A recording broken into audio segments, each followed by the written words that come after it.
อีกก็อุบัติอุบาเราจะมาที่เราที่นั่งเฮ็ดเดียวต้องพอต้องแม่ต้องเอื่อยถูกรักทุกคนจะบอกกับบาดไปเด้อมือดีเยอะทลานะเอาหนักตักป่าคอยบ้านกับคนมืออื่นจังเกี่ยวจะเป่าเมื่อรวมกันได้คนซอยแวะกันบาดดีปีนี้ครั้งนานๆบวกกันนอกน้ำน้ำต่างเดินไปได้ดีก็เป็นไปดีโอปีใหญ่ที่ใหญ่ที่ว่าเป็นดีโอปีใหญ่เป็นต้องกล้าเห็นไปต่อตามยาโยมเป็นต่อตามรถทุกคนวัดนี่กับวัดก็ทุกคนเหมือนวัดแต่ผู้บ่า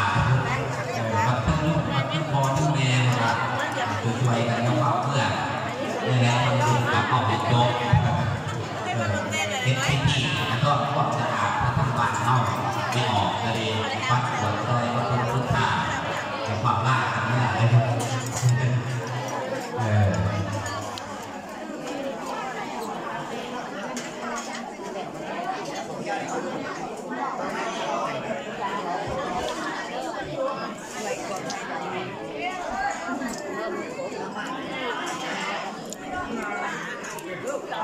คุณบานที่นครที่สองเพิ่มระดับให้บานนอนเข้าด้านในว่าการญาติโยมมาใครใครแม่ขอที่นั่นเวลาได้เวลาเอาที่ต่อคนเพิ่มที่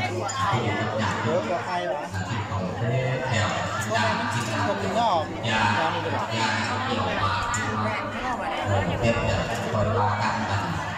เวลาที่เขาใช้ที่สองด้วยมาบางเมื่อออกพรรษานี่กับพอดีท่านออกพรรษา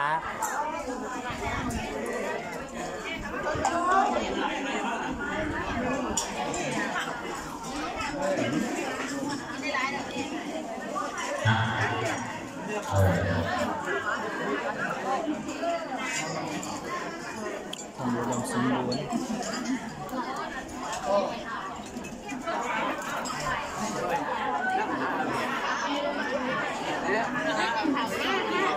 ฮะเด็กกินอยู่นี่แล้วมาจังหน่อยยางไปจันอ๋อโดยคนไทยเอาเนาะ